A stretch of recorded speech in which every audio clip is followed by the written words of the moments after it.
Hey folks, I want to talk to you about yin and yang right now. Okay, so what are these two concepts that we talk about a lot in Chinese medicine? Well, really, they're not anything, all right? They're just ways to understand how the universe and the world and ourselves are differentiated. Okay, it's just a way to understand that pretty much ourselves, the universe, everything around us is made up of complementary opposites. Okay, so opposing forces, right, that work together to create the reality of life. Okay, and that's really how we understand things. So yin and yang are just a way to understand a spectrum of things that are happening around us. Okay, so you can't have up without down, you can't have warm without cold, you really can't understand love without hate. So these things really are interlinked, and they're incredibly interlinked in your body. Okay, so these are just metaphors to describe various different aspects of physiology, and really it depends on context.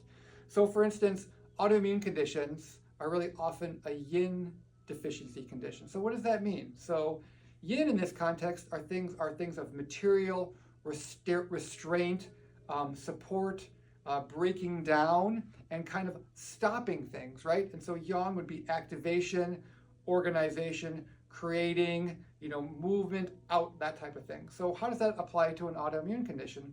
Well, when you have an autoimmune condition, what's going on, right? Your body's pretty much attacking itself. You have an overactive immune system, right? So the yin of your immune system would be the restraint, how it knows self versus not self, right? So how it knows when to turn off, how it knows when to restrict its activity. So when you have an autoimmune condition, often the yin aspect of your immune system, of your physiology, is deficient. Your body is not able to tell self, it's not able to restrain the immune system's actions, and it's just going out of control, which is yang, right? Let's talk about your metabolism, right? What is metabolism? We just kind of think about it as our ability to burn fat.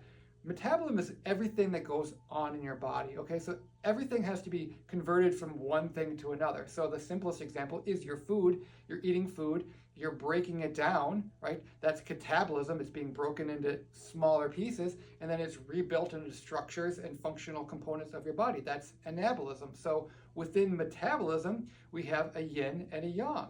The yin would be the destructive breaking down, less organization, right? So that's the breaking down of things, and that happens with more than food. You have to break down proteins in the body. You have to break down tissues that are damaged to rebuild them again, all right? So that's the yin aspect. And then the rebuilding of things, right? The more organization, when we're building more complex structures, that's the yang. So when that's out of balance, we can have various different metabolic disorders. We can have sleep problems, we can have anxiety problems, we can have weight problems. All those things are an imbalance of yin and yang. So acupuncture works by restoring all these balances within your body, right? So sleep and wakefulness, hunger and satiety, activation of your immune system, restraint of your immune system. So when we're giving you a treatment, one of the things we're looking at is that balance of yin and yang in your body, and it's one of the fundamental things that we address. So that's yin and yang.